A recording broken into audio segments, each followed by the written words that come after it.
السلام علیکم 10th class, کیسے ہیں آپ لوگ؟ ہمارا باب نمبر 7 چل رہا ہے پاکستان کے خارجہ تعلقات، اور آج کا ہمارا ٹاپک ہے پاکستان کے وسط ایشیائی ممالک کے ساتھ تعلقات۔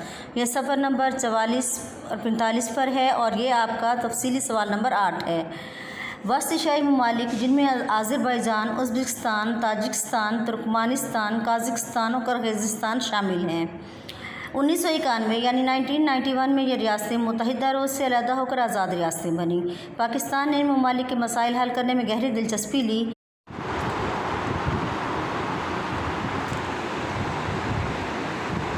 جب یہ ممالک آزاد ہوئے تو ان کے پاس زر مبادلہ نہ ہونے کے برابر تھا۔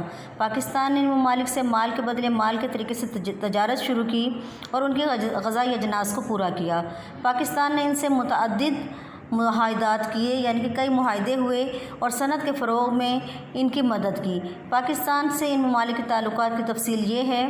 پہلا ملک ہے آذربائیجان۔ پاکستان نے 1992 میں آذربائیجان سے تعلقات قائم کیے۔ 1994 میں الیکٹرانکس کے شعبے میں دونوں ممالک کے درمیان ایک معاہدہ ہوا۔ آذربائیجان کے بہت سے طلباء پاکستان کی یونیورسٹیوں اور دوسرے تعلیمی اداروں میں زیر تعلیم ہیں۔ آذربائیجان کے پاس تیل اور گیس کے وافر ذخائر موجود ہیں۔ پاکستان نے اس ملک کو تیل کی تلاش میں مدد دینے کے لیے 2001 میں ایک معاہدہ کیا۔ پاکستان اور آذربائیجان کے وفود کے تبادلے ہوتے رہتے ہیں، یعنی کہ وفد یہاں سے آتے اور جاتے رہتے ہیں۔ اگلا ہے ازبکستان۔ پاکستان کے وزرائے اعظم میاں محمد نواز شریف اور بے نظیر بھٹو ازبکستان کے دورے کر چکے ہیں۔ امام بخاری رحمۃ اللہ علیہ کا مزار بھی ملک کے مشہور شہر بخارا میں واقع ہے، جن سے مسلمان خاص عقیدت رکھتے ہیں۔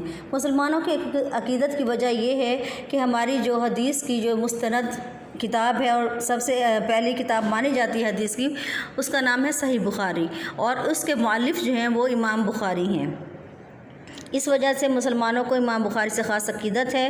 میاں محمد نواز شریف نے اپنے دورہ ازبکستان کے دوران امام بخاری کے مزار کی مرمت کے لیے $50,000 کا عطیہ دیا۔ یہاں کے صدر بھی 1992 میں پاکستان کا دورہ کر چکے ہیں۔ ازبکستان ایئر ویز کا دفتر کراچی میں ہے۔ یہ ملک تیل، گیس اور کوئلہ کی دولت سے مالا مال ہے۔ پاکستان کو پائپ لائن کے ذریعے گیس کی فراہمی کا معاہدہ بھی دونوں ممالک کے درمیان ہو چکا ہے۔ تیسرا ملک ہے تاجکستان۔ وسطی ایشیائی ممالک میں یہ ملک پاکستان کے قریب ترین ہے۔ اس کے دارالحکومت کا نام دوشنبہ ہے اور یہ اسلام آباد سے تقریباً 500 کلومیٹر کے فاصلے پر ہے۔ تاجکستان کے صدر 1994 میں پاکستان کا دورہ کر چکے ہیں۔ اس ملک کے پاس بجلی ضرورت سے زیادہ ہے۔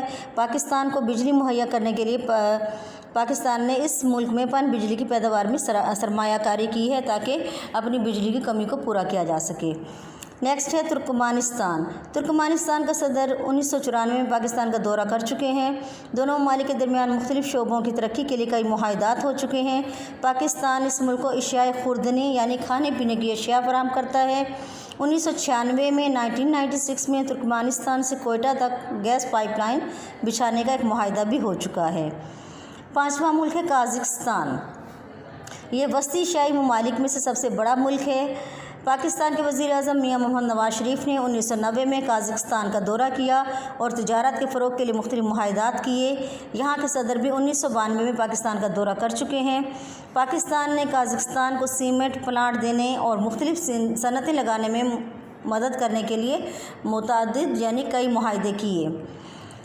قرغیزستان میں یورینیم کے وسیع ذخائر ہیں۔